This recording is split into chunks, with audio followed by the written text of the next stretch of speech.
Guys, it's your boy GRC, Crypto in the Morning, live every single day at 11 a.m. Eastern. I don't know what the reaction to what I'm about to say is going to be, but I have to run the Twitter stream. I have to push off the episode. I have to push the episode off and just run the Twitter stream because I need everyone to see the LP. Dude, the LP information that we have is so solid, dude. It's so fucking solid. I'm pulling up the Twitter spaces right now. We're reacting to it live. I'm going to shut my mouth. I'm sorry. If you were really excited about the LP talk, I was too. We were all in the green room, and I didn't know he was going on at 11 a.m. Eastern. So I know what the people want. I know what I want. I want to listen to it. So can someone drop that link? Can someone please drop that link so I don't have to do it? Because I'm spazzing out right now. And it's not on yet because I can see Richard's head. And it's not circled with. So if anyone could give me that Twitter Spaces info. Dude, the LP information that we have for you guys, DeFi Proof put together, Sam Stolt, it's amazing.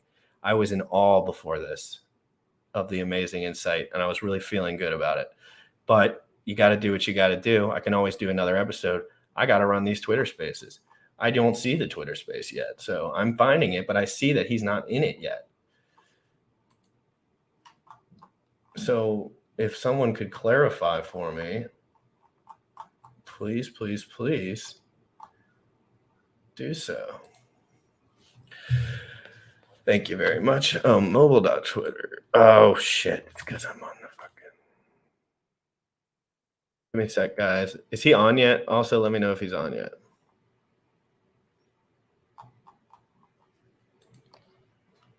Are you kidding me, dude? Why? Why is Twitter so fucking horrible? Twitter is the worst fucking interface in the world. Can't get there from your fucking computer. You have to do it from your cell phone, but I'm going to make it happen. I mean, you can do it, but you can't speak or listen or talk. I'm going to switch the title real quick, guys, so just work with me. I'm going to run the intro, and by the time the intro's over, the Twitter Spaces will be up. So let me just run this intro for you guys real quick. And right when we get back, Richard Hart live Twitter Spaces. I got to switch the thumbnail. Let's get it. Young folks, you tripping on them motherfucker. Richard Hart. Richard Hart. Bought my hex from the fucking start. .1 every day we mark. Bought my hex from the fucking start. Sacrificing all this bread like I'm Richard Hart. Got paid on big payday and I had a hit restart. Now I'm checking on my pulse just to check my heart. Bought my hex from the fucking start. Sacrificing all this bread like I'm Richard Hart. Got paid on big payday and I had a hit restart. Now I'm checking on my pulse just to check my heart. Checking my MetaMask moving. Look at the hex, he is mooning. Looking at why they be choosing. Peter is why they be losing. Pull chains out, now get me a check. He's gas up and it got me a mess. Remember the times he died collect. Hex I been eating, I'm dying in the best. Getting this back like a year ago. Getting this post, I ain't letting go. Swerving the ring like a Lambo. Getting this back like a year ago. Getting this post, I ain't letting go. Swerving the ring like a Lambo. Bought my hex from the fucking start. Sacrificing all this bread like I'm Richard Hart. Got paid on big payday and I had a hit restart. Now I'm checking on my pulse just to check my heart. Bought my hex from the fucking start. Sacrificing all this bread like I'm Richard Hart. Got paid on big payday and I had a hit restart. Now I'm checking on my pulse just to check my heart. Richard Hart. Richard Hart. Richard Hart. Richard Hart. Plus the costs involved. I think you'll understand that there's a lot of work that goes on behind the scenes, including me having to jump on an island with internet. From a paddling boat. It takes no work. It takes no work. A fishing boat. We were on a fishing boat, migrating from one country to another. Over 600 people, almost 700. It's only been like 8 minutes into the show. It's gonna be pretty sick. I think KK, you can start kicking off the the intro and start introducing the speakers, and we start with the market analysis, man. It's been a pretty good week. That's annoying. Has it though? I think it has. No, it has. It definitely has marketplace. Anyways, without a further delay, so welcome everybody to the 9th episode of our Crypto Roundtable. It's been 9 entire weeks since we brought the Crypto Roundtable onto Twitter, and it feels like we just had the first episode yesterday, honestly speaking. Today's show will be centered around covering the markets. We're going to have a Dogecoin debate as well, which is going to be more of a quote-unquote meme coin versus BTC debate, because we're going to be covering all aspects of it. And then we're also going to pair it up with a extended Bitcoin debate where we cover topics like whether Bitcoin is a good hedge asset, etc. This will then be followed by an NFT hour, where we basically go over the latest happening in the NFT space. And then we'll wrap it up with a coin fashion segment and our famous Shark Tank style project pitch segment as well. So last week's episode was a success, and it was centered around an XRP debate, where we discussed the state of Ripple, XRP, and their future, whether they're worth it or not. You can find that one on Mario's profile. And today we're switching things up. So the 2 points of focus for this roundtable will be the meme coin debate and the extended BTC discussion. And as in all episodes, we'll be giving away Tether to a select few listeners, as well as updating you with more info regarding the Discord treasure hunt we have up and running. And as I always mention, the giveaways will be given to a number of lucky listeners who stay with us from the beginning till the end. We're checking the audience, taking notes, and so is the team. And it's going to suck big time if we note you down and you're not there to receive it at the end, because we'll just have to choose someone else. Today's show is sponsored by Longevity DAO, Financial Summit, and Faith Tribe. And I've pinned the post on top of the Twitter space itself so that you guys can basically check them out. Yeah, it's pinned. Is it pinned? It's pinned. Yeah, it is. I wanna just jump in and mention a few things. I'm gonna tweet. So before we kick off the show, I think the market analysis will be a pretty important segment today. Many people are calling, are saying whether we're at the bottom or not. So it's gonna be a really interesting segment. And more important is we're going to be giving away a Rolex, not today, but today the journey will begin to the Rolex winner, and that's given away by one of our sponsors. Romy, can you tell me which sponsor gave away the Rolex so we can give him a shout out? And then, so the market analysis is going to be really important. We're going to have another Bitcoin debate because a lot of people ask for it. They want to, there's two sides to the argument. A lot of us are supportive of Bitcoin.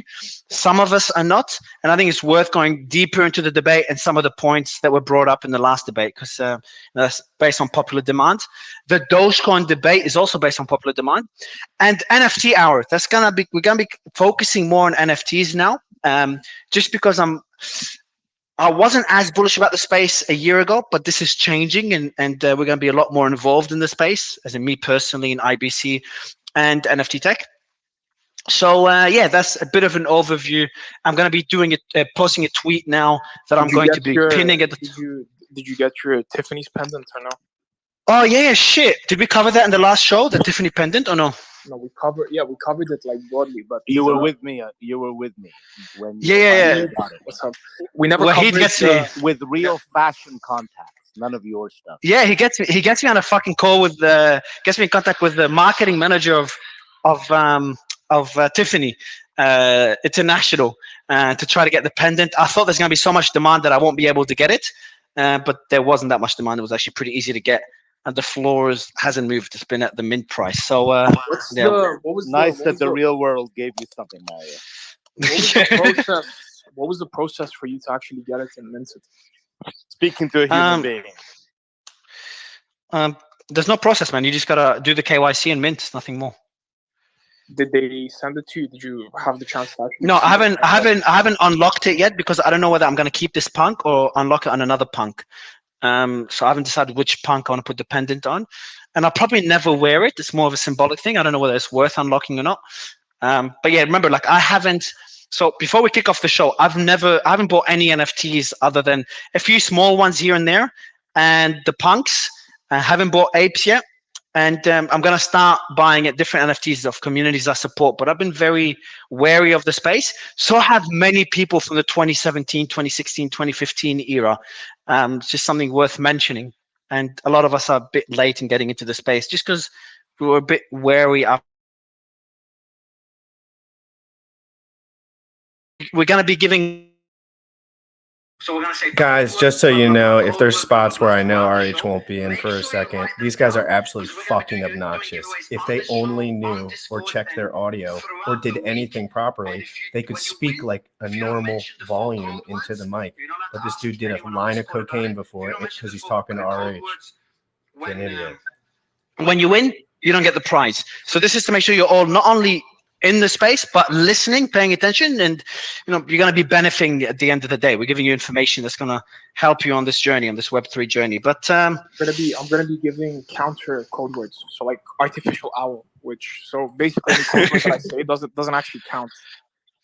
Yeah, you know how much hate I'm gonna get if you do this. But yeah, man, let's kick off the show. Let's do it. So I'm gonna mute you. Can I mute you? No, because I can hear you. I'm muted. I can hear you. It sounds like you're having a sensual moment there. It's like it's. Really I'll mute myself, and I'll mute myself. Yeah, shut the fuck up too, you fucking moron. Okay, yeah. All right, just mute yourself. All right, perfect. So let's quickly hop over into the market analysis segment of the show. So over the past couple of days, something good has basically happened. The U.S. Consumer Price Index report, which measures inflation, came out lower than expected, which basically caused crypto to jump as it alleviated the pressure of potential future rate hikes. Now, as you might have figured, rate hikes affect crypto negatively. Over the macro, the Fed is essentially increasing rates so that banks have a harder time borrowing and lending, which in turn ripples into the entire economy, making it more expensive for businesses and consumers to take out loans, which cools down the economy, kills off market demand, and is the main weapon that the Fed has to kill off inflation, which is an issue right now. This week, it was expected that the Fed will increase rates even further throughout the upcoming months, but it turns out that this isn't the case, at least for now. The most important thing to understand, though, if you're in crypto, is that the higher the interest rates, the worse it is for crypto, because then in theory, bonds and treasuries become more attractive. So because the result was less than expected, Bitcoin basically pumped. And as of now, Bitcoin seems to be around the $24,600 level, and Ethereum is around the 1,900 mark. Now, the BTC Fear and Greed Index, which is something I like to look at, which is basically consumer sentiment analysis, it seems to be improving, and it's currently at the 41 level mark, which is a relatively good improvement from last week's 31 level. And yeah, I think overall the market is progressing into the right direction. We have a lot of news to cover that could essentially support that. Like, for instance, Iran making a trade import deal of, I think, $10 million worth fully in crypto, and planning to do a lot more in September, which we'll cover in depth a little bit later on. But I'd love to get the thoughts of some of our panelists with regards to what's happening macro-wise. Can you intro the panelists, man? Like, we've got some great. So I'm going to kick off the first two intros very briefly, and then they'll cover the market. So Gaurav Dubey is as a panelist. He's the CEO, the owner, and he's acquired an incubator called TDefi. Great personal friend, and they're one of the biggest incubators in crypto. They've been around in the space since, I think, 2014. We got Tom Nash, Miles, Wahid is back. Bullish is here as well. All of you know Bullish. Stacky and Alf, I think you both know them. But yeah, so I want to kick it off with Gaurav and get your thoughts on the market. Gaurav and Simon's here as well. Biceps for bullish. Market. Do a quick intro for the audience, maybe 30-second intro, maybe even 15-second intro. And yeah, we'd love to get your thoughts on the market, man. You've been in the space for a long time. Thanks, Mario. It's my first space, technically ever. Usually not here. So TDefi is a crypto incubator. I think most of the speakers I can see here know about it. I've been in the space since 2015, mining, creating payment solutions, and investing in companies like since ever, Ripple, Ethereum, and the first ICOs. About the markets, there are two sides of it. I think Krill has already covered the technicalities that are related to inflation cycles, Fed rates, banking, interest rates and so on. I'd rather want to focus on Bitcoin in the first 2 minutes.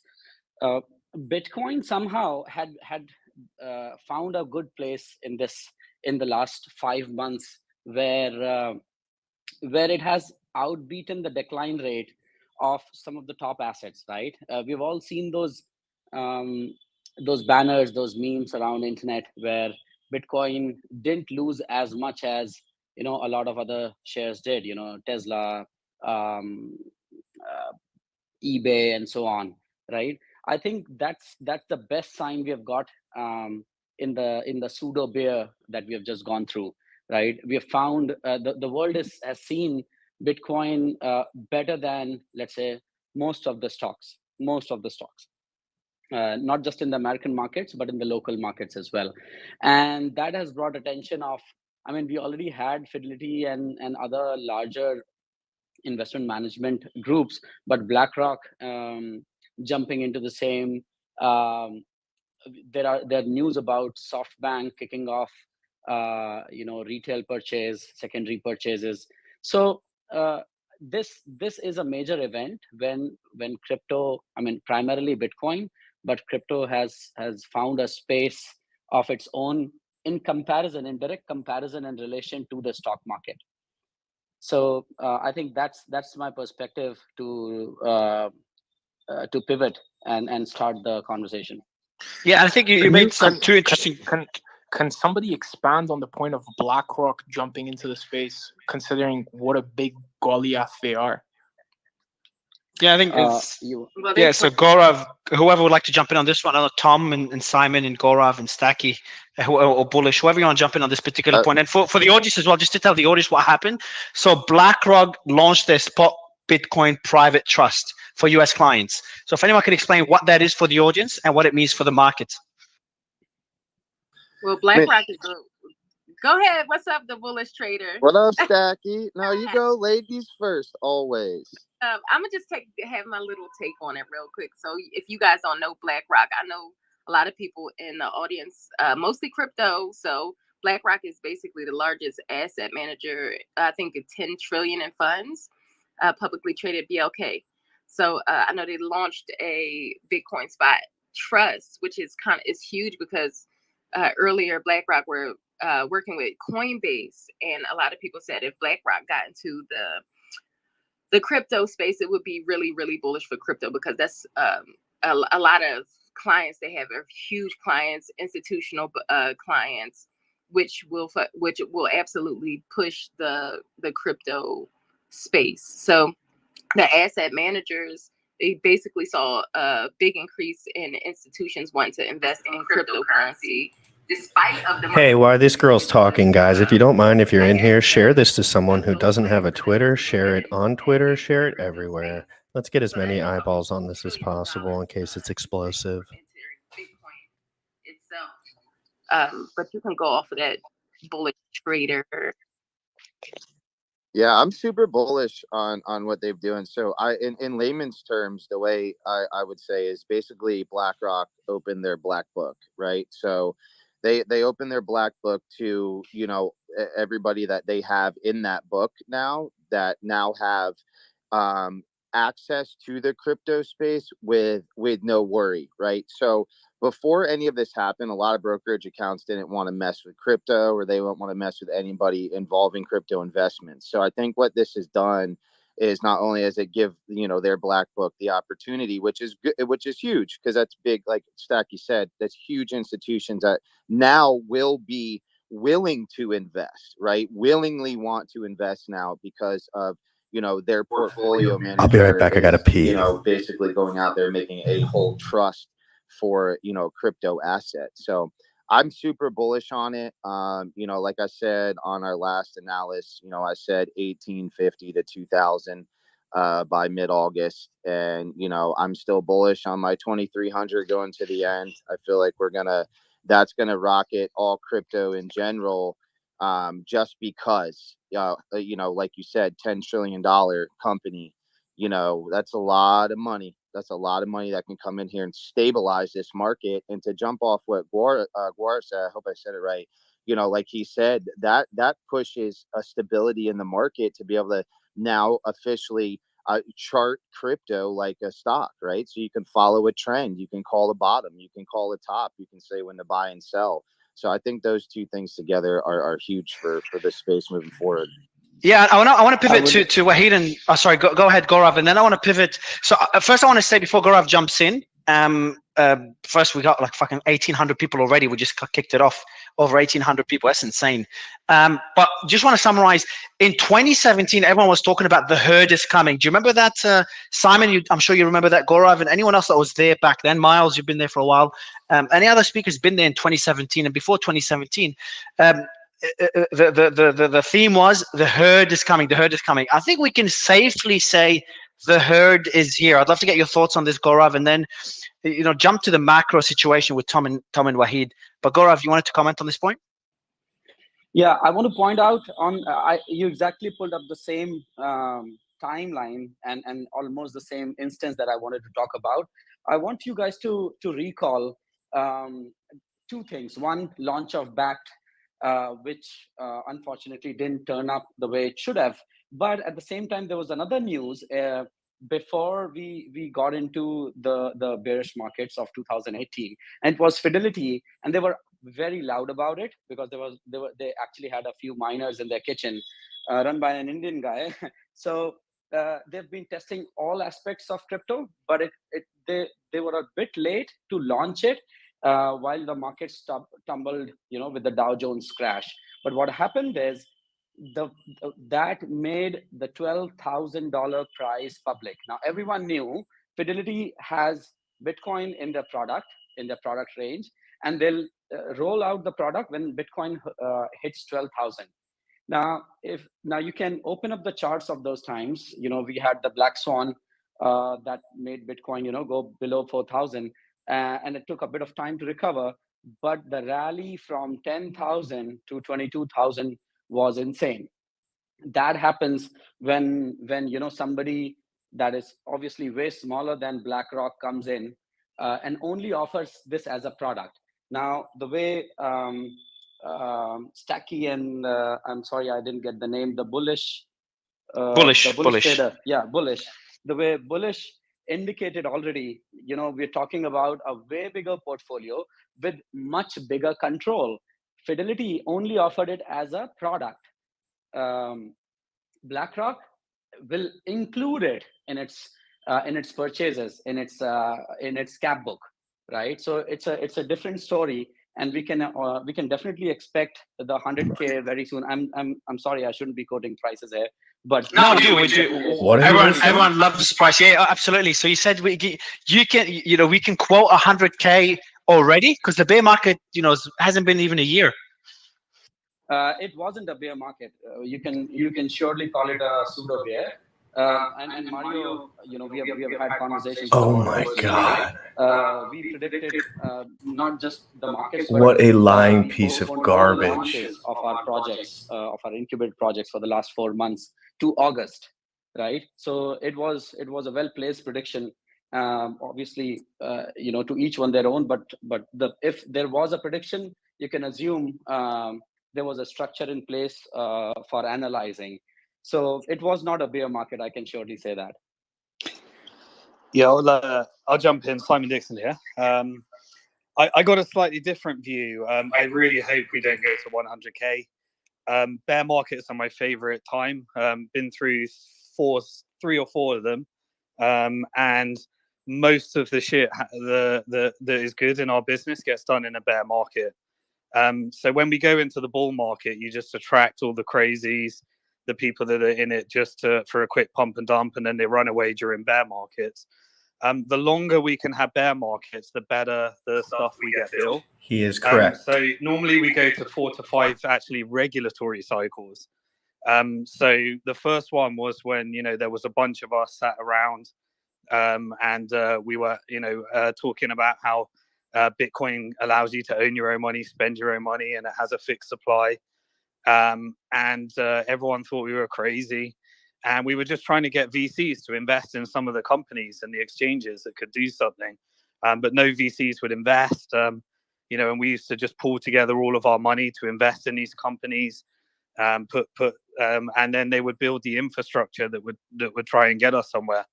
And then one of those companies was Mt. Gox. That blows up, and when it blows up, we hit our downward market. Everyone learns from that, and we go through a building phase. The longer the sideways market or downward market is, the more interesting stuff gets built. And that's the time when everyone calls us a scam. The regulators all jump out. You get all the Bitcoin habituaries. Everyone says it's dead. The longer that can go on for, the better. And then you enter into the next market where someone comes up with innovation. Whether it was the ICO boom, which brings all the people in, all the again that try to make money really fast. And then Bitcoin goes up, everything goes up with it. And then it's just complete carnage. And then a regulatory crackdown happens again. And then you go through the cycle again. So we've had it with crypto lending. Now, the interesting thing in each cycle is you get different adoption from different players. So, the first cycle was retail to VCs. So Silicon Valley jumped in. The second cycle, we started to get. So when I worked in investment banking, you split it in two. You've got the buy side and the sell side. The sell side is like the investment banks. They create products, they create exchanges, and they create things that allow you to engage in the markets. So I was a market maker, then I worked in corporate finance doing IPOs. And then you've got the buy side, which is the people that actually pull together the real big money, which is all your pensions, all your insurance contributions, all your endowment funds from what you when you contribute to your college. And once all that money comes in and they spend other people's money in these products, that's the buy side. And so what we're talking about with BlackRock and Fidelity is they're the big poolers of the big pools of money. And so when they create sell side products, which allow people to invest, and then they also put buy side money in, then you get new waves of adoption. So, we're going through these different cycles.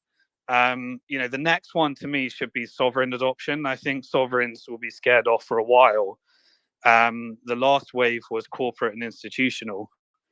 And then the one before, like ICOs, was just individual retail that front run Wall Street because Silicon Valley was pumping and dumping. But each cycle you get much more adoption, much more people, much more innovation. And the longer the sideways and bear market can go on for, the more sustainable. That guy's an honest guy. That guy believed every word that he just said out of his mouth, and every word he said was true, and I 100% agree with him. That was a realistic take, and I think that was more of reality. The other guy's a piece of shit. But would you say that we are, before we go to the macro situation with Tom and Wahid, would you what do you think of Gaurav's characterization that it wasn't even a bear market? Everyone is calling it a bear market. We need a bear market. This whole cycle was built upon unregulated banks, unregulated securities businesses. All of that needs to shake out, and a new environment.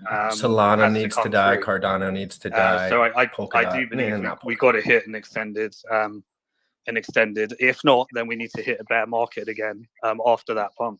No, having it or not is a different story, and using it in your favor is altogether a different plan of action, that respectively affects each business to their own. What I was talking about, the patterns and the way these patterns affect the market. Obviously, I'm not talking about personal business here, and I'm with you on that, Simon. We have got the quality of projects and the quantity of projects have exponentially grown in the last 5 months for us. So believe me, as an investor, as a trade bench, as a quant, and as an incubator, we have benefited from the bear market. So just wanted to put my point here. And a question that I got on my Twitter is that if a pseudo bear, in my words, got Bitcoin of 50%, what do I expect when it goes when we really enter a bear? I don't think 50% is at all a benchmark or for a bear market. We've seen Facebook fall 60% within the first month of 2018, with the Dow Jones crash. So I don't think 50% is a bear market milestone for any asset. Yeah. So if we're looking at my milestone, the way I look at Bitcoin is I'd put a 10-year chart out, I put it on logarithmic and say we've never been in a bear market. We've been in a 13-year bull market with corrections in between. Awesome. How long, Simon, quick question. How long would a healthy bear market have to last in relation to the duration of the previous bull market? So I'm not a trader. And so you probably want to speak to some of the quants and trader people. I'm very much a long-term macro guy and I ignore the rest. So I'm the guy that dollar cost averages and says each and every month I want more Bitcoin than I had last month. So I want the price to go down so I get more Bitcoin. I'm that type of person. I never call the markets. I never buy more when it goes down or more when it goes up. I've just seen too many people get wrecked with that. So not really a trader. And, when I was a market maker, I just know that very few get it right and very few make money trading. So 90% lose, 10% of insiders tend to get that right. And the people that are making money trading tend to be those that are deeply connected to the exchanges, the inside, and are playing all sorts of shenanigans and market manipulations. So I have a question on this point, Simon, and I know Wahid, you wanted to jump in, but before we do that, Simon, I've always been under the belief, and I still believe that hodling or holding your assets is the best strategy, which makes sense. But do you think it's a good idea for people to take their profits when they feel like the hype is I'll tell you why I asked this question. Multiple people held their assets throughout last year's bull market. I think it's going to be the extended bull market or the super cycle. And obviously the blue chips corrected moderately, or we could say heavily, and are picking up. However, if you did hold assets that you thought were blue chip but were not, or ended up not being blue chips, they're not recovering as Bitcoin, ETH, etc. are. Do you still think that holding your assets throughout bull markets is the better strategy? And does that apply for all assets, or exiting during bull markets, even though you can't time it perfectly? Is something you'd recommend? If you're into alts, you have to be a trader because CoinMarketCap is never the same every year. Bitcoin's been number one all the way through, and then ETH has become a bit more consistent. Now stable coins are taken some of that spot, but every year it's a different flavor of the month or flavor of the year in CoinMarketCap. So if you're holding alts, then you have to be a trader. Holding those all the way through, they always go down over the time cycle. And you have to be on to whatever the next flavor of the year is. If you're talking about Bitcoin, then it's the only asset where I'm comfortable dollar cost averaging the whole way through. ETH, I've grown comfortable with a small percentage of my Bitcoin. And I invest in equity because you have to hodl. It's a 7 to 10 year forced hodl. All the rest, you have to be a trader. So if you have to be a trader, then I allocate a much smaller percentage to things that I have to trade because it's stressful. Most people have their own lives to get on with and they can't follow the markets all day in, day out. Stack, you wanted to jump in? It's Stacking Gorav before we go to the macro situation with Miles, Tom, and Wahid. Go ahead, guys. Okay. So, no, what I wanted to say is, since we're talking in terms of bear market, which is an actual investment term, the actual term is 20% down from the recent. Incorrect. It's 2 quarters down. I thought. Oh, she's saying.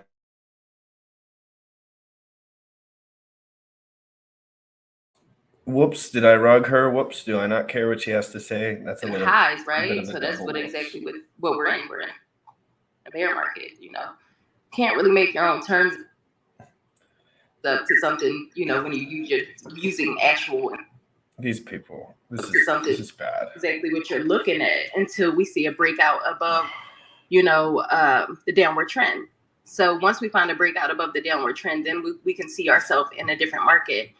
If you're looking at SPY, QQQ, and your traditional markets, we did have a slight break on the SPX, but that's all. We're still in a downward trend on both crypto and traditional markets. So are we in a bear market? Yeah. Technically. Yeah, but that's a nice segue to in That's right. cryptocurrency. I disagree with that, but yeah. Anyway. Nice segue to the Yeah, we macro. know you do, fuck dumb. Well, I mean, shall I go, Mario? Go ahead, Faith. Yeah, Of course, great. man. Great. I love being called Faith. I just wanted to conclude my side simply with two statements, appreciating Simon's perspective about people who are actively investing. Yeah, you guys just muted everyone. I think it was Gora. This is Gora, feel free to disgusting. unmute. Mara, I think you muted I'm an everyone. absolute gym rat fool, guys. Oh, Do shit. not be fooled by All these right. guys. They Go don't know on, what you they're there? doing and they don't Yeah, care. Go ahead, go. Sorry, man. Yeah, go ahead. So I was saying, Simon, you're absolutely right. For someone who's actively investing in the trend of crypto, and also to address Mario's question, you have to predict, no matter how bad it is, and actively trade those assets. When you think it's the right time, you have to get out to get into the next flavor. So just an appreciation and acceptance of what Simon said, and that I totally am a living example of the execution of the same. Yeah, I'm a big strong believer too, man. Like if you have assets, right?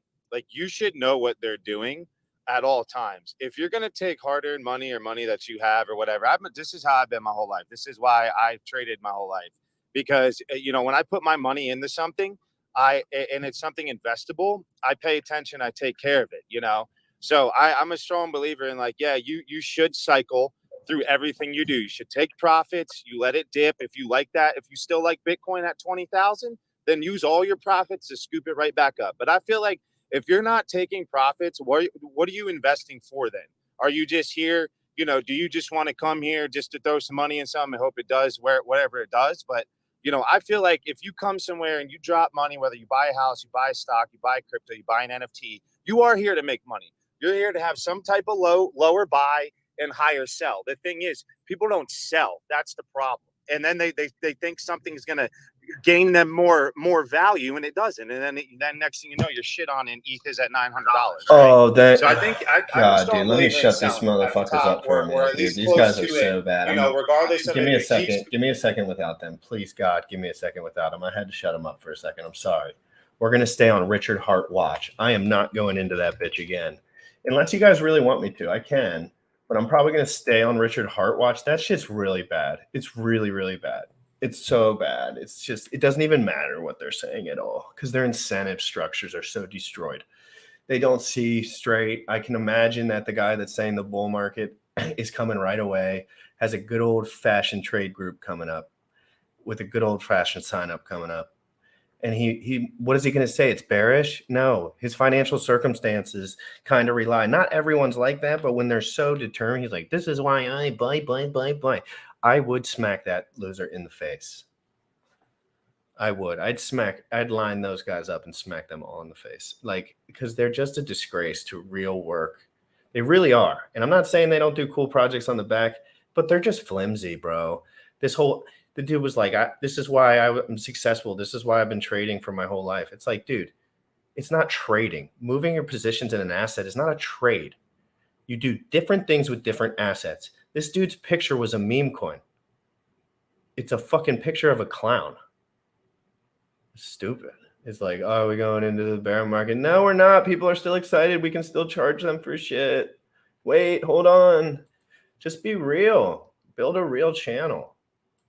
Make people really like you for who you are. I just have a feeling these guys are not act like that a lot. It's just it's just because they're on stage, you can tell. It's annoying. And then when RH comes, he just drops redonkulous bombs on everyone. And it just seems so outlandish because these guys have almost never told themselves the truth before. And they get shocked. They're shocked when someone tells them the actual truth. They're shocked if Richard comes in there and doesn't talk about Hex for an hour, but talks about Bitcoin, talks about memes, talks about incentive structures, talks about reality. It's like, I don't think Richard's going to go in there. I really don't want him to go in there because it's almost regurgitating mess at this point. And he's right when he says, let's see what our boys Richard Hart here, enjoying driving in America. just got to say, there's a lot of help wanted signs here, boy. A whole lot of help wanted signs. Look at how sparkly my shoes are. Look at that. Ooh-wee. Anyway, how are you guys doing today? Hey, y'all. Richard Hart here, enjoying driving in America. I just got to say, there's a lot of help wanted signs here, boy. A whole lot of help wanted signs. Look at how sparkly my shoes are. Look at that. Ooh-wee. Anyway. That's an update from our main man, Richard. He's living his best life. Biceps for Richard in the chat. Yeah, that was a shame, man. You know, it's a shame that I even get hyped up over. Well, I like when RH gets on shit because he speaks the facts, and you can only get so many facts in this world. And so even a minute of him sharing can be very powerful if he's saying a certain subject. Let me pull this down for a second. Will you guys give me some petty likes, some pity likes? I had an amazing show lined up today with two fucking killers. Amazing brains. We were going to talk about providing liquidity, value proposition, everything. And then this big ad for Richard Hart coming up on Twitter Spaces. Everyone started asking if he was going to be in the Twitter Spaces. And I was like, all right, Richard's going to be in the Twitter Spaces. So let me just hold off because I wanted as many people to see what we were about to show as possible. I did not want to have a shit crowd because that was some alpha. Like, it was good. They're talking about LP. They're making like $1,200, $5,000, $10,000 a day in different examples. Like, and they're just showing. I mean, it's just a show and tell project over here, baby. I have never provided liquidity before, so I'm still waiting for my opportunity to learn. Well, I'm just learning. That's my main point. I'm learning. But don't listen to what everyone else says about liquidity. They're usually wrong. But what their like overall point is right, but they're not willing to give you the details on the actual situation. They're just going to tell you that if you provide assets into weak or 1 weak asset, you're going to end up with one side of the asset. And everyone with a brain would know that. If you get to the point of providing liquidity, you know that probably. Yeah, it's for tomorrow now.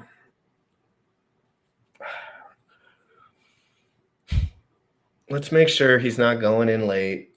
He might be partying or something.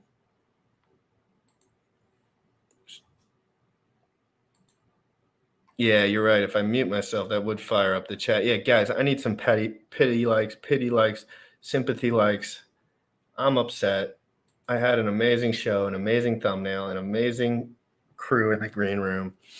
And I shut it down because I thought this would be more valuable at the moment and I could reschedule that till tomorrow. I should have. Well, it was my gut feeling to go on with RH, but I should have looked harder.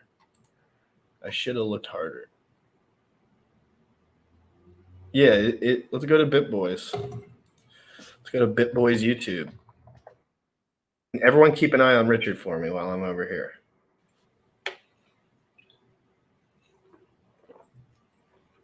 Smash that like, guys, if you're in here, please. I'm pissed. I'm real pissed.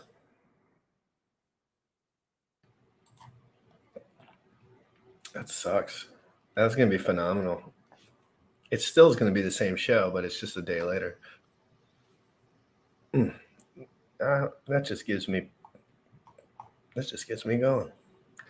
4 days ago, videos, upload, all videos. He doesn't have anything pending. Let me go to, I can't share this, but I have another resource. So I'm not sharing anymore anyway. Let me go to a secret resource to see RH's schedule.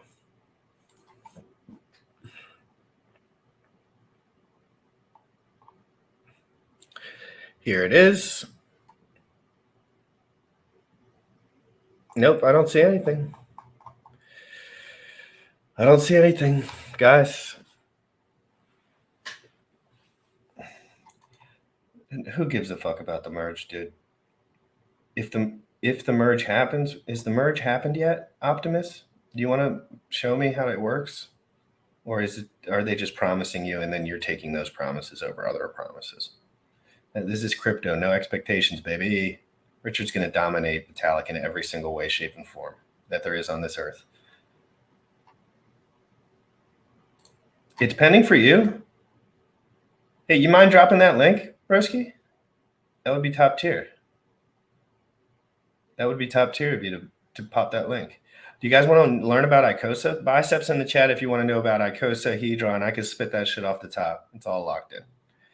So if I see enough biceps, I will go into that while I research these other things. Yeah, it's a loose timeline. I'm so sick, Torin. I mean, I hate to be, I'm not even being rude. It's just like, come on. Like, it's been 6 years. And you find yourself belittling RH after they promised this for 6 years.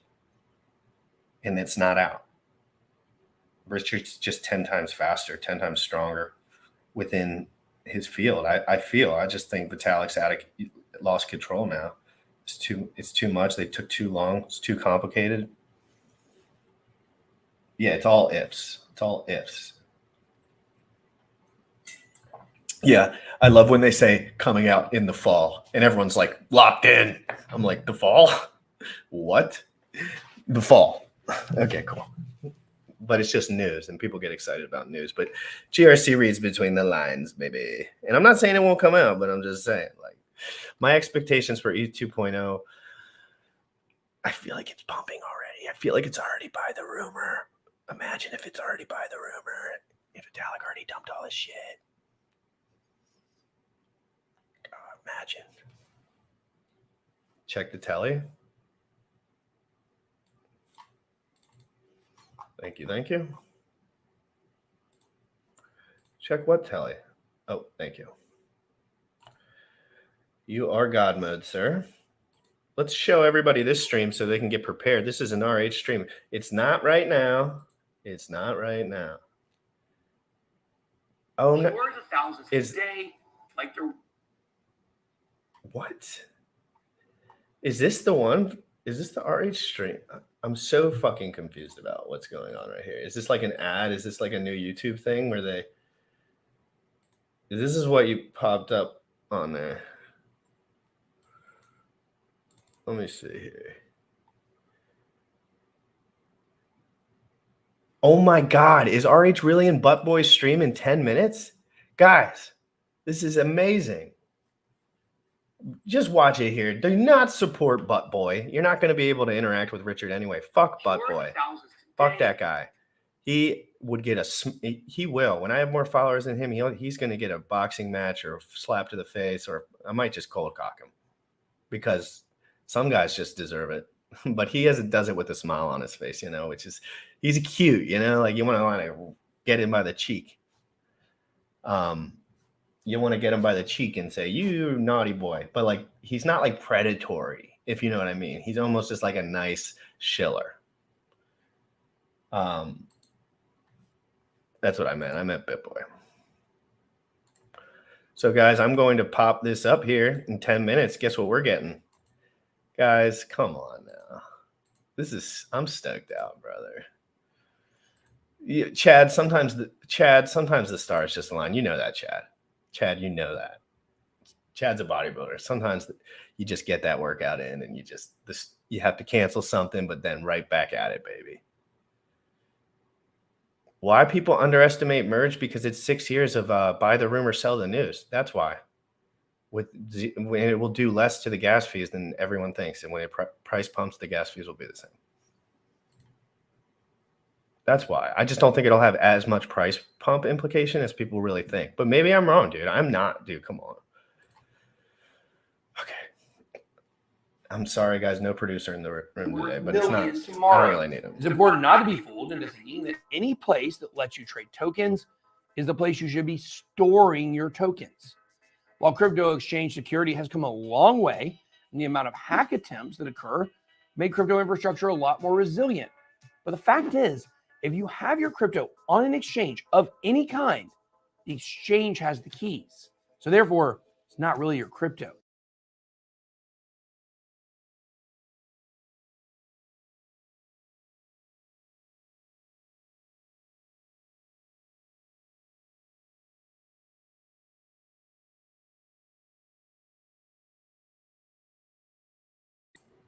1 minute ago. You only find this info here, guys, thanks to this amazing chat. We're going to keep our eye on that, guys. Don't you worry. You will not miss a second of anything if you're locked in on this stream. If you're locked in on this stream, every word that comes out of his mouth will be live right now. I'm jacked up, and RH is in the Ferrari right now, zooming down the road, probably on his way to BitBoys, literally in his Ferrari in the United States. This is monumental. I've been DMing Richard like crazy trying to hang out. He won't answer me except with little laughs. It pisses me off. But anyway, guys, let's check out what RH is doing in the Ferrari. My computer's bugging out. Fabulous. Fabulous. That's really weird. That's odd, confusing, and weird. Let's pull that down. Let's pull this up. I'm such a noob without my producer, but I'm getting better. Producer Bullister's the best of the best.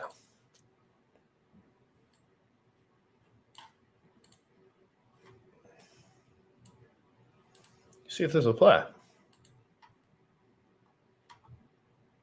What's up, Richard Hunter back in the Lambo? What's up, Richard Hunter back in the Lambo? Guys, what in the hell is he doing driving that fast? Lambo. What's up, Richard Hunter back in the Lambo? What's up, Richard Hunter back in the Lambo? Woo!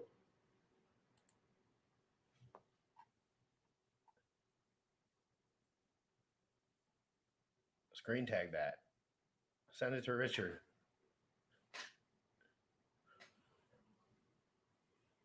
Back in the Lambo. Oh. What's up, Richard Hunter back in the Lambo? What's up, Richard Hunter back in the Lambo? What's up? Pick me up, bro.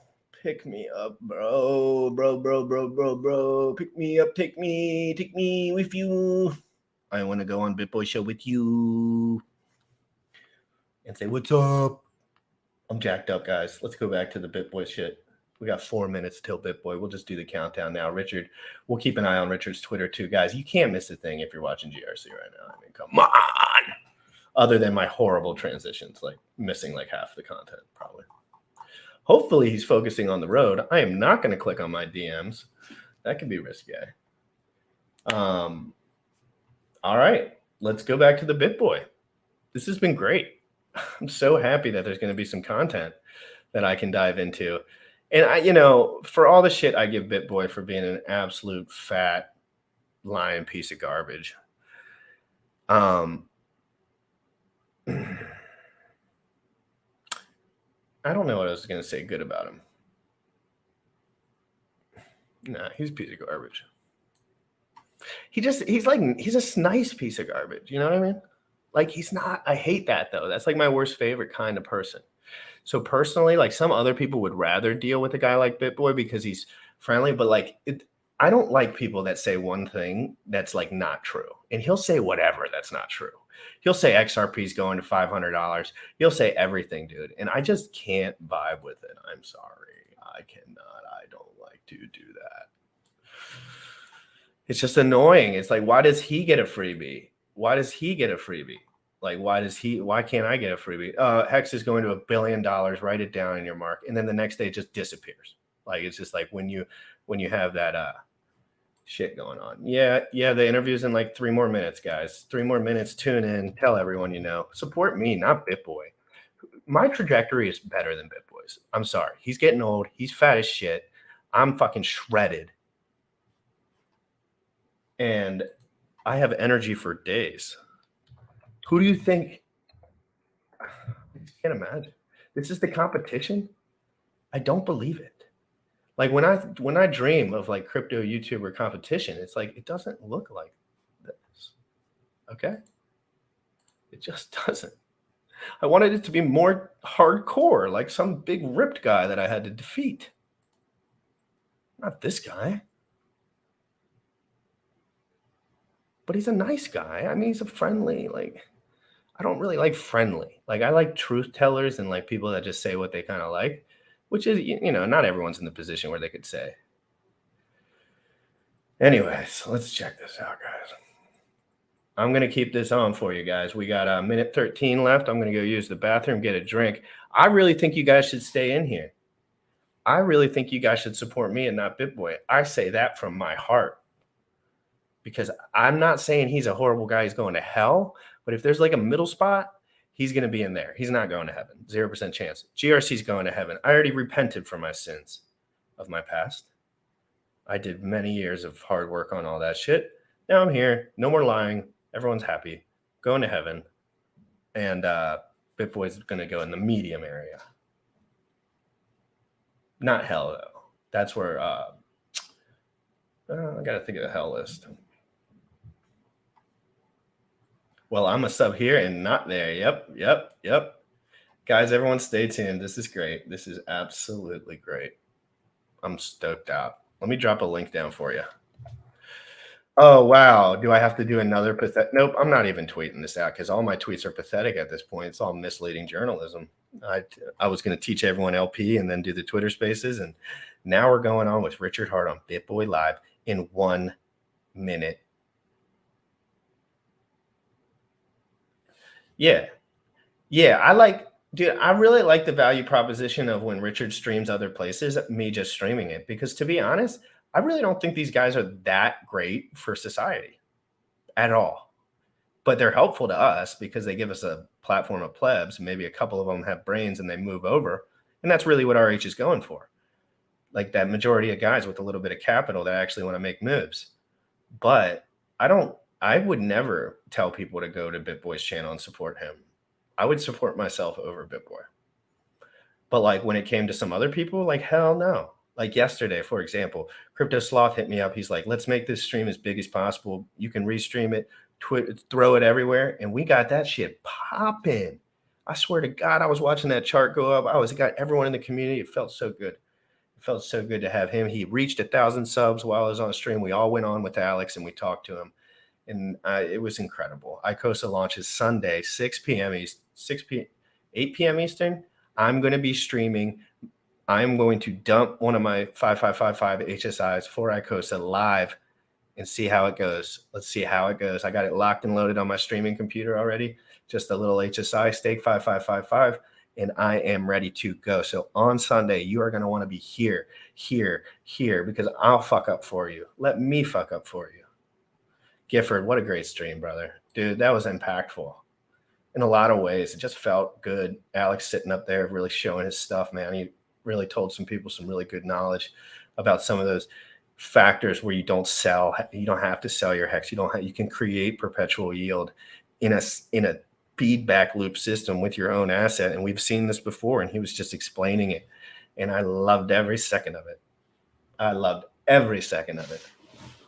All right, guys, I'm going to be right back. I'll pull this all the way up so you won't miss a thing. Again, remember, if there's any updates on anything, if you drop it in the tweet, that's something that I wanted to learn about the HSI stake. Yes, exactly. I'm going to be able to show you live, and you can just watch me and do it right after. And if it's successful for me, then we'll talk about that, and you can make your move on that. You don't have to be the first one to do it. Trust me. Like, you can be like the 100th.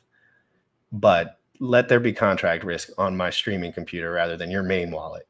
Like this, if I lose $3,000 or 3,000 hex HSI, it's not going to be the end of the world. It'll suck, but I don't think that'll happen anyway. I think it's going to be smooth as butter. I'm so excited for Sunday. Like, I'm going to probably freak the fuck out. Everyone in my life's at why are you getting excited again? Like, why are you pumped? I'm a little jazzed up, not going to lie.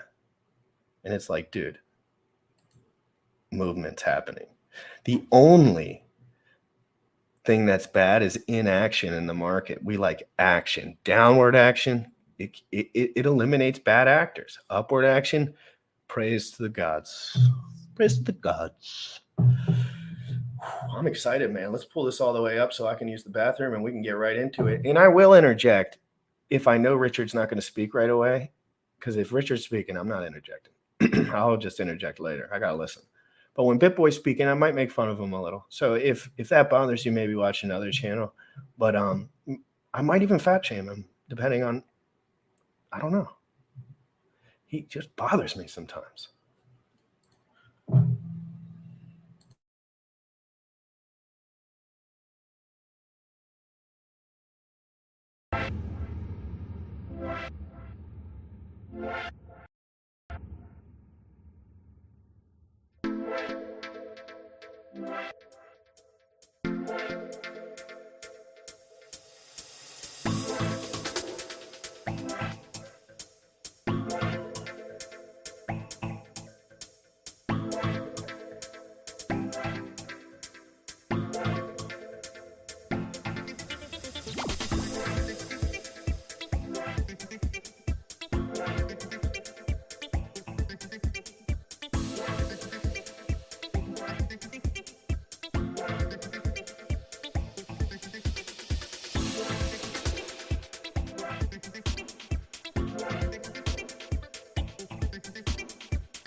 My bad, guys. It just fucking muted itself.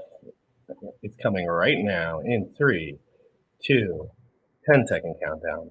9, 8, 7, 6, 5, 5, 5, 5. He's not on yet, so don't worry. Gucci Crypto. Oh my god, please! My computer's so fucking shit. But don't worry, guys. I'm pulling it up right now. You guys know I'm reliable. You know it. You know it. I fucked that whole thing up. I'm a piece of garbage. Gucci Crypto is what it's going to be called now. So, Richard, what is going on, man? Man, I got everyone was like trolling me, like Richard's never going to go to America. I know. Police are going to arrest him at the border. And I'm like, man, y'all are so stupid. I go to America whenever I went. So my mom, like, she texted me. She's like, hey, son, I'm in the hospital. I got, like, sepsis from a urinary tract infection. Like, what is that? Google it. 30-40% to die. I'm like, okay, well, let's go get on an airplane, fly out. And the antibiotics we got her sorted now. Thank God. Ma's okay. That's but good, I was man. like, you know what? Now that I'm here, put a TV on the wall, install some bidets. So if you go on my Instagram, there's a 30-minute video of me installing a bidet from start to finish. Open it up, read the manual and all that. Yeah. It works great. $100. If y'all don't know, go to your local Home Depot or Lowe's or whatever you got, install a bidet for $100. You're gonna love it. It's really awesome. Oh, let me tell you what I had this week. I was in Canada, stay at the Ritz, pretty nice hotel. The toilet had a remote. Yeah. Had a remote. You had to press it to raise the seat, to raise the cover, flush it. You want the eco flush. Had a massager on it. Yeah. Now here's the problem I have with them. And them fancy hotels, half the time that remote don't work or it's got poop on it. Oh. And I'm just like, man, I don't want this remote, bro. This remote is messed up looking. Man. I always think the same thing. Like, you don't want to be touching all that. It happened to me in Czech Republic, bro. I went on TripAdvisor, got this good hotel. It was like Oriental looking in Prague. And there was poop on the remote. You turn on the lights, everything was dirty as heck. I'm like, this hotel sucks, man. I went to the Four Seasons real quick. Yeah. Like, no, I ain't been in the Four Seasons in a while. I'm all up in these real cheap hotels lately, bro. Yeah. Everybody... Bear market? Is that what's going on? Yeah. Or, I mean, how do you afford the Gucci shorts if you're not staying in a Hampton Inn? Well, here's the funny part, right? When you cross a national border and you're like, oh, so usually it is going to, if you're spicy, they're going to image your drive. So you got to do nation state level endpoint security. I just didn't bring a laptop, man. Yeah, this is my phone. I don't ever bring a laptop. I ain't got nothing. I can't log into nothing. I can't do nothing. I'm just pretty much just my credit cards and my cell phone. I can't post on YouTube. I can post on Twitter because I'm logged in. I Yeah. post on Insta, but like YouTube, I got you, bro. Don't worry, bro. Hey, look at this. This is a giant audience. I got you, bro. So what? So you went to Fuck, big you boy. went to an electronics store. How much did you spend? Oh, I tell me about I didn't that. get arrested. They were almost right. They all said you were coming to America. You're getting arrested. You almost did. Yep. I told everybody that I don't like America because it's too violent over here. Yeah. I've had too much stuff go down. I'm from South Florida. I'm from Fort Lauderdale, about 20 minutes north of Miami. I've Nice. seen a lot of Me too. bad things happen. You are? Yeah, That's where I was amazing. born. Yeah. Man, there's some bad stuff that happens down there. I've seen gunplay. I had to pull gun on people. You know what I mean? We had Yeah. Secret Service trying to stop people from doing credit card fraud at my electronics store. Used to put music in people's cars. And so people don't believe me. They're like, man, that sounds like a scam, bro. You just, we don't believe that because they're from nice places where bad things don't happen. Man, I was in South Carolina and I went shopping in Best Buy 3 days. First day, I went and bought some memory cards, some scanners. Next day, I bought some tripods and some memory. And then the third day, I bought, the second day was TVs. Third day was scanners because they're doing this movie about me. And we had to scan all my mom's photos for the movie, which is done, by the way. So they're selling it to Netflix, like basically in the next week. We'll see if they buy it. And so I'm not sure you're interesting enough, Richard. Oh, right. Hold up. Wait till I tell you the rest. Oh. So they like this lady that always had an attitude. I'm trying to be nice to her. I'm like, hey, I do live streams. You do any live streams? She just didn't want to make eye contact. Seemed real unhappy looking lady. She called the police on me for shopping. The police came and detained me for shopping. My ID name matched my credit card name, matched my real name. I'm shopping on my normal credit card, buying stuff. And this television I bought got shipped direct to my mom. Well, how am I going to do credit card fraud when y'all installing it at my mom's house? Because you got the same name. It don't make no sense, right? So I literally got detained by the police knew Yuta. So I was like, yeah, man, you just Google me. We don't have to have this conversation. I'm rumored to be a billionaire. Is that really me? I did everything to turn it off. My bad. Yeah, so like I just got detained by the police. I was 60 hours in America, got detained by the police for shopping. Wow. I was like, and you know why that happens, by the way? Because people go do credit card fraud there. Yeah. And so because they don't use PIN numbers in this country, you could be at a restaurant, look at someone's numbers and just use a card writer to write them to any card you want. And so, because y'all don't use chip and PIN here, you could just write that data to any card you want and make fake cards. And so if you work at a restaurant, you could just scan somebody's card on your reader real quick. And so if they fixed the billing in this country, which crypto fixes this billing problem, the reason law enforcement is so terrible here is because the criminals are so terrible here. The reason the cops got his unsnapped hand on the gun when he pulls you over, because sometimes he pulls someone over and they just start shooting straight. So when you live in countries where people are safer and nicer, the police is nicer. But when you live in a place where the criminals is real mean and doing a lot of crime, like America, you get the police is mean, right? Yeah. But anyway, I was like, hey, man, you're going to see me on BitBoy Crypto in a few days. He's like, I know BitBoy. I'm like, all right, well, all the cops know me. There you go. Yeah, so y'all, there's better places in the world. You do not have to get pulled over for shopping. You don't have to risk your life when you get pulled over. Yeah. In America, you get pulled over, man, you might get lit up. You might get beat down. I smell something. Oh, so I've got to wait 40 minutes for the dog now? Or they do this compound question. Hey, do you want me to let you off without a ticket and can I search your car?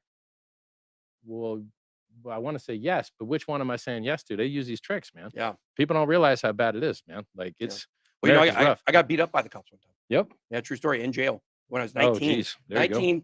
I was drunk, in my. I was also beat up by the cops at the age of 19. So that's a funny story. Miami Beach, and they put me in the jail cell. And 2 cops held me by both arms, and one just punched me in the stomach, threw me on the ground, kicked me until I couldn't take it anymore. That's what getting beaten up is, by the way. When you're getting physically assaulted to the point you cannot take anymore, and it just keeps coming. It was really bad. Why didn't I sue him? Well, my gosh, you can't sue the mafia. So they mess you up more. Like, yeah, exactly. You ain't gonna change states. No. You put a suit on them. You and all your people start getting pulled over for all kinds of weird stuff. It's not. Man, if you could go see how they do it in other countries, they really do it better. And the statistics show it. There are plenty of good cops out there. Those are 3 cops that did that to me, and I don't want to lump everybody in. But Richard, let's talk real quick. Obviously, the markets are pumping today. Things are going insane. We got just a couple more minutes up here before we bring on Tom Crown to do some TA. I want to know just real quickly, like, what's going on with Pulse Chain? I know that there's been some delays on it. A lot of people are asking questions. There ain't never been no. There's never been a delay. Well, there's never been. I'm just going by what the people say. I know because they stupid. Yeah. Hey, everybody, listen. I told y'all we call it low IQ on the channel. I told y'all I ain't never given a good time estimate on software in my life, and no one ever does. Everyone's always late every time because you have unknown unknowns. You can't predict how long it's going to take to get closer and discover what the bugs are. One time, I made the mistake of saying some of my devs said we could launch in mid-May because they thought we could, but they weren't my best devs. Then my best devs looked at it and were like, no, we got to fix this, this, this, and this. And then I should have just never told y'all what my devs told me. Like I should have just kept it quiet because then there wouldn't have been no quote delays because there was never a time frame. It's done when it's done. You know, look, when Hex came out, it's 100% perfect flawless operation for years now. 1,000 days, went up 10,000x in price. Everything else has failed all around it. It's been paying interest regular for 1,000 days. It took a year extra beyond what we thought because to get it right, you know. And we all y'all listen. And when he said that I was an interesting dude, I'm gonna hit it real quick. Y'all should listen because I own the world's biggest diamond. I own $10 million of watches. I own $3 million of cars. I twerk like a demon. They're making a movie about me. I called the top on the day. I called the 65K top, and it had been in profit every single day for a year and a half, except one day, the Judas candle, we made a 6% higher high from 65 to 69 and went straight down. Yeah. Everyone else said it was going to 100K. I called it right. I told you to pull your coins from Luna. I told you to pull your coins from Celsius directly. I mean, I can't do anything more for everybody, man. It's what like, they're asking for is before we wrap, we definitely need to see. I think it's a dead cat bounce. I think we're going to 11K. I think there's a 33% discount on Grayscale Bitcoin. They own 3% of all Bitcoin. I think the Mt. Gox coins are going to come out. I think the 70,000 seized from the Finex hacker could be sold by the DOJ instead of given to Finex. We'll see how it works out. And I think they're not giving that back. There you go. Yeah. And I think that Ross Ulbricht's got some coins that are going to get sold too, but I don't know how many there are. Could be 300,000, could be 50,000. I got to look into it. So as long as that Grayscale discount is there, you're telling me that Wall Street ain't going to take a free 50% profit buying that at a third discount when it usually trades at a 20% premium? Yeah. That I'm telling you, this is all dead cat bounces until that discount goes away. You said you think it's going to 11,000? I do. I do. Yeah. I mean, we've said 10 to 14. And it could go deeper.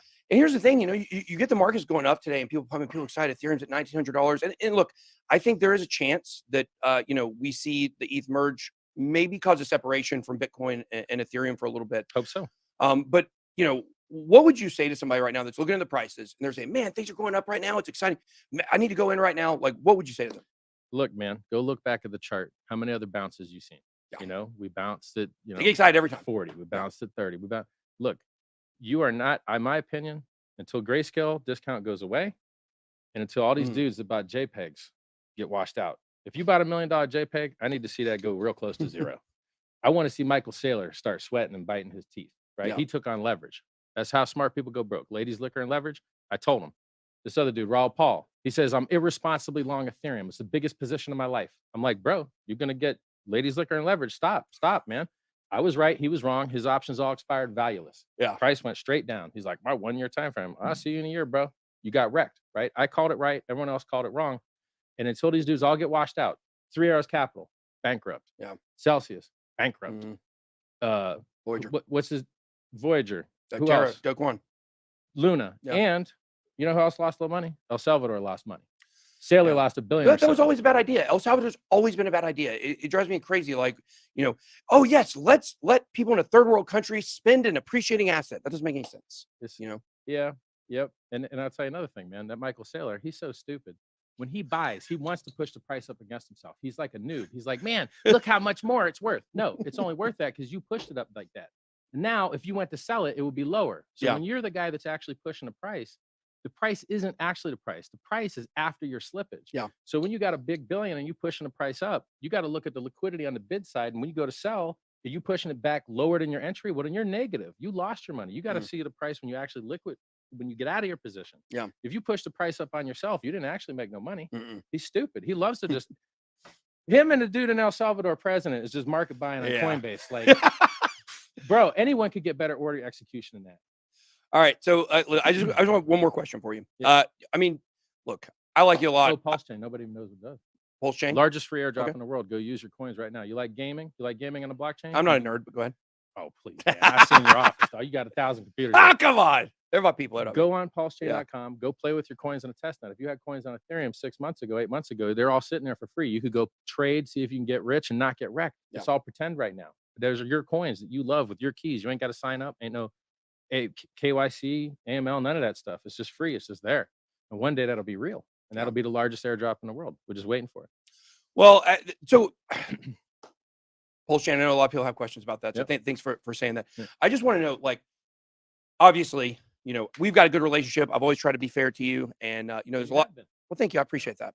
And there's always been people out there that have been really strong haters, said you're a scammer, said everything's a scam. I mean, you guys see CNBC put out an article today or a video today. It wasn't too bad about me, but, you know, like people, they love to throw us under the bus. Yes, sir.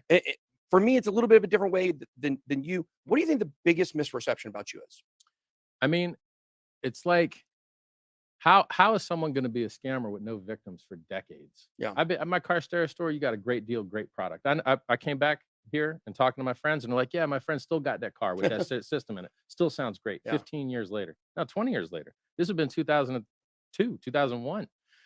So every single business I've ever been in, I've given everyone a great deal because that's how you win. That's how you do Yeah. good business. You give better price, Long-term. better performance, better warranty, better service, better everything, right? And my cryptos is the same way. We went up 10,000x in price in 623 days. That's 1.7 years before staking. If you staked, you made a third more to 2x more, depending on how long you staked. 100% uptime. Google went down. Hex.com's never been down. Microsoft went down globally. Hex.com's never been down. Bitcoin.org was put a hack on the main website. Hex never been down. So we got perfect, flawless operation while everything else is failing all around us. This calling the top on the day is just extra bonus. This is just something I do as a hobby for fun. So, like, if you're going to call someone a scammer and you ain't got no evidence, you the scammer.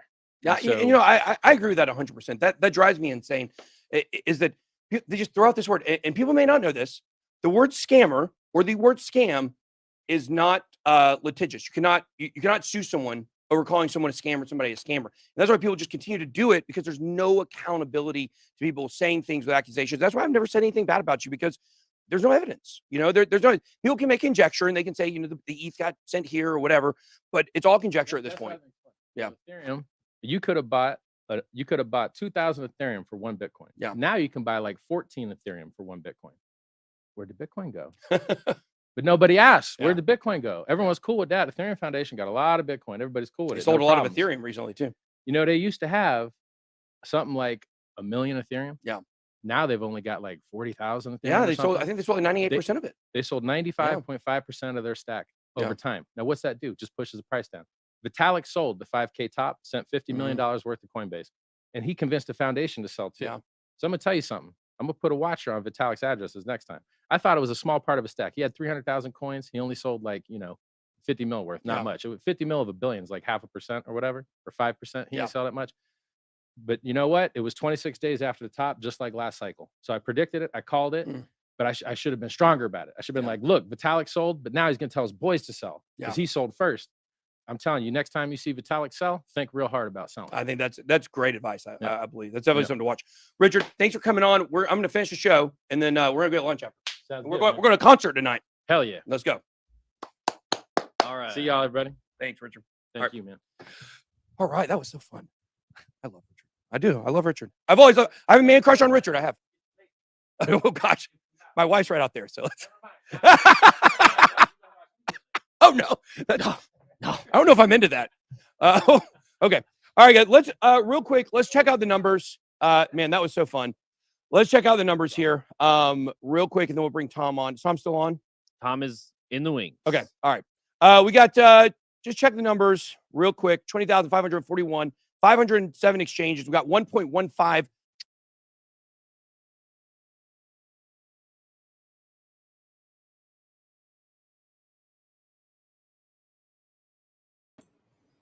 That was dope. It was incredibly dope. I'm a little bit struck at the moment because of that major bottom call that he just did. Oh my God. The funny thing is, as they were talking about it, we were in the other green room. Same we were thing. talking about the same thing. I'm going to play it back, guys, to that primetime moment in there where he, first of all, notice this. I caught this. I don't know if a lot of you guys caught this. The other dude came on the screen in the bottom right. It was really quick. They were trying to do something. And he said, twerk. He said, Richard, will you twerk for us? But Richard thought he said, give us your outro. That's what he thought he was saying. So Richard just started speaking and dropping the bombs. And the dude was trying to get him to twerk low key. So I thought that was really funny. I'm going to go back and we're going to relive some of what that was that was dopaminergic. Dude, that was great. Like He did that was so good. He did so good. He was so friendly. And they're going out tonight to a concert. I wonder what concert that is. Yeah, let's get a peep on the. Oh, actually, maybe we should just keep that hush hush. I don't know. They said it on stream. What are you talking about? True. They're probably all locked in. So give me 1 second, business guys. I've ever been in, I've given everyone a great deal because that's I'm gonna get right back to that. And there's always been people out there that've been. He loves to just like that. Now, if you went to sell it, it would be so all these dudes. Bitcoin. I think. Just give me 1 more second. I think there's a 30. I told you to pull your coins from sales. I want to find that spot. I caught that shit. I can't remember how long this was. It felt like it was a minute, and it felt like it was up here a before year. we bring on Tom Crown to do some TA. I want to know Here it is. what's going on with Pulse Chain. I know that there's been some delays on it. A lot of people are asking questions. There ain't never been no. There's never been a delay. delays. What? There's never been a I'm just delay. going by what the people say. I know because they stupid. Yeah. Hey everybody, listen. I told y'all we call it low IQ on the channel. I told y'all I ain't never given a good time estimate on software in my life, and no one ever does. Everyone's always late every time because you have unknown unknowns. You can't predict how long it's going to take till you get closer and discover what the bugs are. One time, I made the mistake of saying some of my devs said we could launch in mid-May because they thought we could, but they weren't my best devs. Then my best devs looked at it and were like, no, we got to fix this, this, this, and this. And then I should have just never told y'all what my devs told me. Like I should have just kept it quiet because then there wouldn't have been no quote delays because there was never a time frame. It's done when it's done. You know, look, when Hex came out, it's 100% perfect flawless operation for years now. 1,000 days, went up 10,000x in price. Everything else has failed all around it. It's been paying interest regular for 1,000 days. It took a year extra beyond what we thought because to get it right, you know.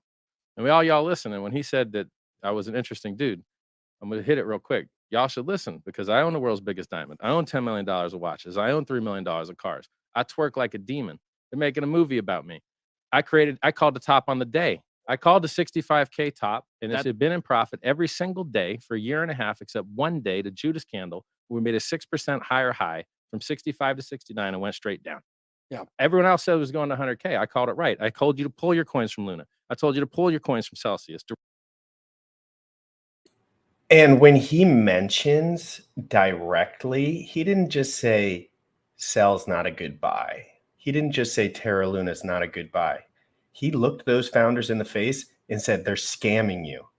And even in one occasion with Mashinsky, he said it to his freaking face. Like, who does that in crypto? He said to Mashinsky's face a year before Celsius failed, when it was nearing all-time highs probably, that it needs to be switched or else. And guess what? They all got liquidated. Let's keep going. Thank you, RH. Directly. I mean, I can't do anything more for everybody, well, man. It's what like, they're asking for is before we wrap, we definitely need to see. I think it's a dead cat bounce. I think we're going to 11K. I think there's a 33% discount on Grayscale Bitcoin. All right, guys. Please, I know everyone wants to get this info again, but I have to highlight bottom right corner, guys. Bottom right corner. The dude slides on. Little dork boy. He hates RH. I've seen them in streams before. He's envious, right? He's got PP envy, as they call it. And he pops in and tries to get him to twerk real quick. And RH doesn't even know what he's saying because he's so locked in. God mode. Locked in. Can't even feel anything. He's fucking goat mode right now. He did such a good job. Oh, watch it, though. I want you to watch it. I keep your eye on the prize. I'm going to mute my mic.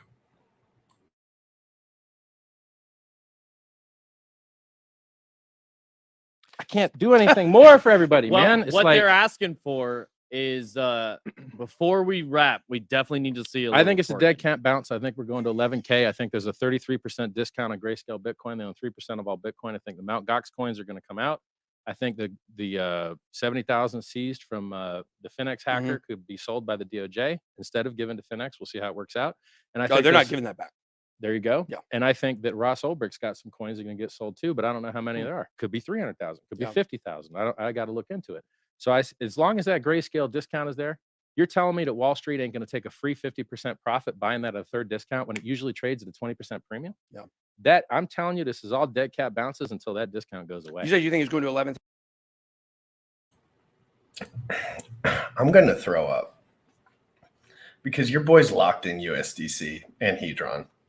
God, why am I so smart? I didn't even think I'd be good at this. I feel like I am. Sometimes I'm diamond handed. I don't really sell much. So that's probably my best thing. I just swapped to USDC because I feel like that's the better way to do it. Everyone's freaking out that dump that Hedron charges did. How big was the dump? It just went up 16x in a month. People taking profits. That's all it Yeah. is. And again, that's why we don't look up charts here, Bullish. Like Bullish has never asked or thought, and Sam the same way. We kind of think on the same spectrum, I think, in that way. What's the point in bringing up the chart when it just makes people just misinterpret everything? But I'm going to step back into each portion of this, Bullish, and I'm going to ask you any questions too. Let's try and break. Yeah, because I missed a lot of it. So yeah, he was quick. He was in God mode. Like it was fast. So I know everyone here wants to pay attention to this, and as do I, because I have a lot of money in USDC right now, and I'm a little nervous. I'm a long-term thinker, so like I got all my hedges in. But let's go back to it and break it down one by one, right from when he cut this guy off. I told y'all I ain't never given a good time estimate on software in my life, and no one ever does. Everyone's it's done when it's done, Regular for that. Y'all should listen because I own the world's biggest diamond. I own $10 million of watches. I own $3 million of cars. I twerk like a demon. They're making a movie about me.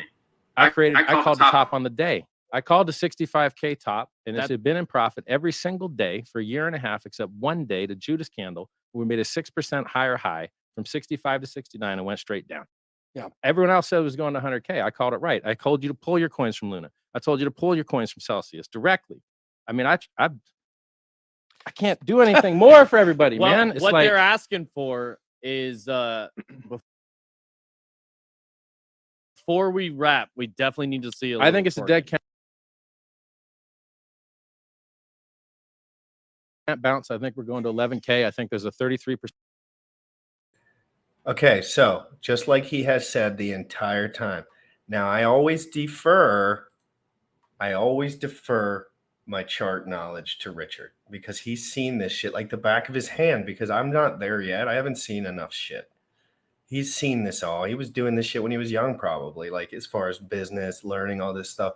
He's sticking with 11K and he sees that premium and he's just putting the numbers together in his head. This isn't rocket science to him. Really, it's not. I don't think it is to anyone who knows these systems really intimately.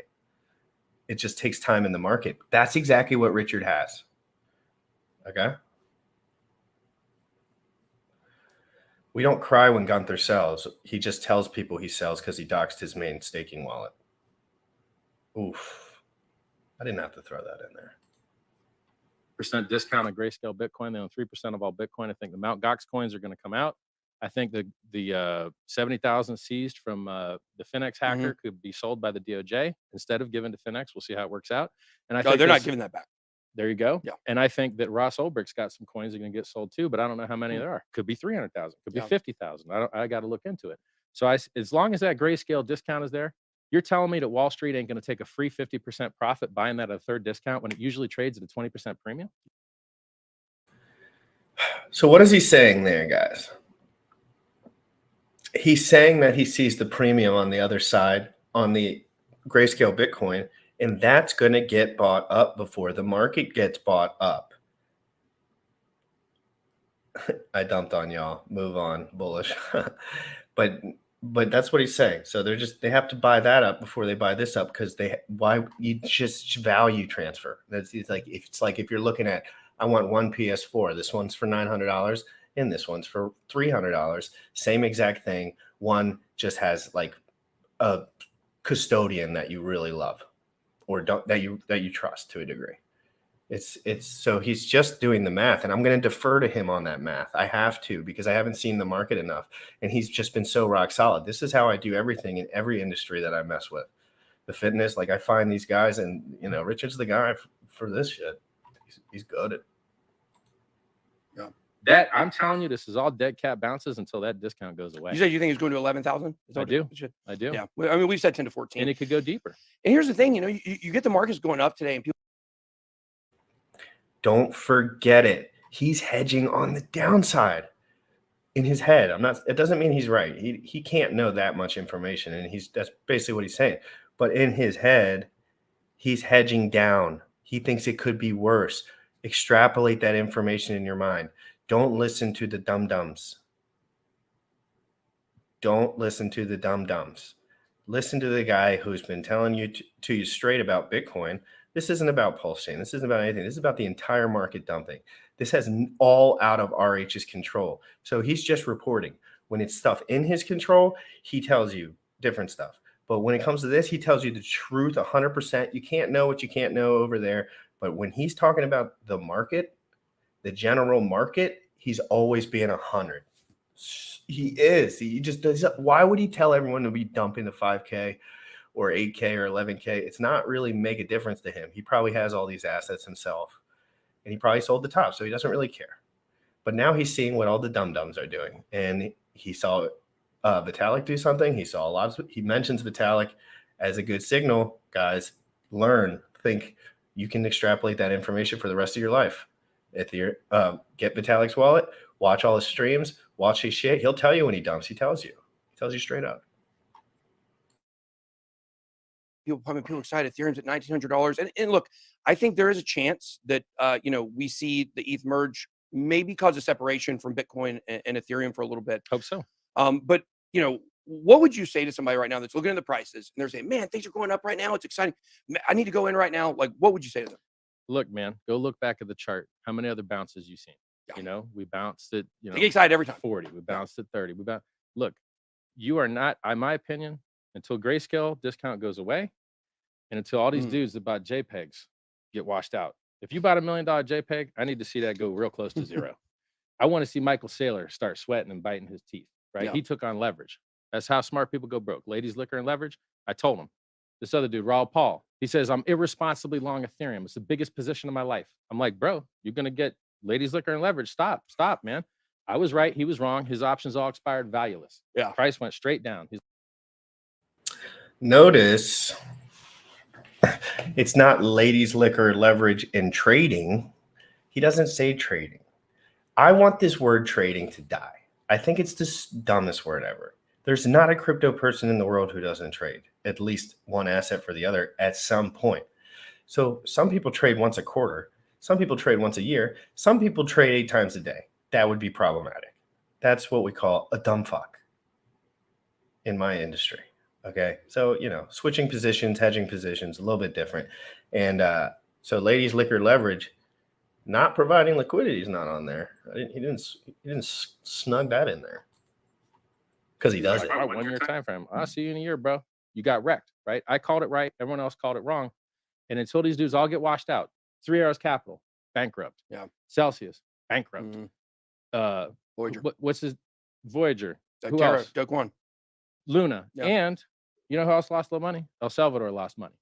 Sailor lost $1 billion. That was always a bad idea. El Salvador's always been a bad idea. It drives me crazy. Like, oh, yes. I'm really surprised BitBoy takes the stance of El Salvador being a bad idea. Now, anyone that really knows how things work knows that everybody in that green room could buy more Bitcoin than El Salvador itself and probably have plenty left over. So if you really understand like the volume of dollars in the system and what matters, that what they're saying is absolutely correct. It was a horrible move. It's not a good adoption because every dude on Wall Street can buy the whole entire country's worth of Bitcoin in 5 seconds. So, and that's just my, I don't know the exact numbers, but come on, guys. I'm not a genius, but Jesus Christ. But BitBoy, is he turning around? Is GRC? I will never forgive him for his past. And I'd like to smack him right in the back of the head just once, and then I'd probably be square with him. Yes, let's let people in a third world country spend an appreciating asset. That doesn't make any sense. Yeah. Yep. And guys, Richard's in the spaces. If you want to support me, you stay right the fuck here. Right the fuck now. And you don't be a douche because no one cares. Richard's popular as shit on Twitter. Don't shill those other people's bags. Shill my show. I'm pulling it up right now. You won't miss a damn thing. I'm in my bag right now.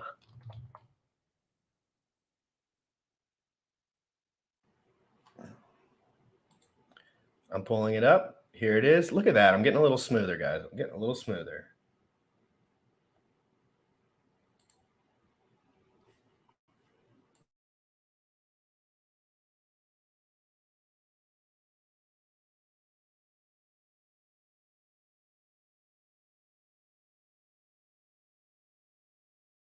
So yeah, I am pretty bullish right now. Is it possible for Bitcoin to go make new lows? It's possible, but I'm in long positions already, and I'll cut those positions if we cross 20,000. Richard, you were a lot. Yeah, Richard, you were a lot more. Good to have you back, man. You were very bearish on Bitcoin and crypto in general a few weeks ago. Now I know that the macro situation could change your perspective. Has your perspective changed based on the inflation numbers and other macro factors, or you still stand? No, Okay. you still have guys that bought JPEGs for a lot of money with the value still there. You still have a 33% discount on Grayscale Bitcoin, which usually trades at a 20% premium, which means it's half off. You still have 140,000 coins that will come out of Mt. Gox. You still have 70,000 coins that the Department of Justice will probably sell instead of giving back to Bitfinex. We'll see. You still have got, who knows, in between probably 50 or 300,000 coins sitting with Ross Ulbricht, which will probably get sold by the U.S. Marshals. You've got tons of sell pressure, tons of discount, and a relief bounce. You've got a dead cat bounce. And you could go look back in the chart and see a lot of other bounces. And this doesn't stop until everyone's liquidated and everyone is washed out and they finally sell the bottom and they finally capitulate, and then you can go back up. We just now had Hotbit close their website and close their withdrawals because, well, they're probably insolvent, is my guess, like so many other people are insolvent. And as the bear market runs a little bit longer, usually our last bear market lasted a year. This time it's extended, it's longer because they bought a fake double top on margin, which liquidated Three Arrows Capital, which had El Salvador down, which had now Sailors down $1 billion or $2 billion, and no longer CEO of his own company any longer. All these scumbags that told you it was only going up forever need to get washed out and sell the bottom. Then we can actually go back up. So I think this is a relief rally.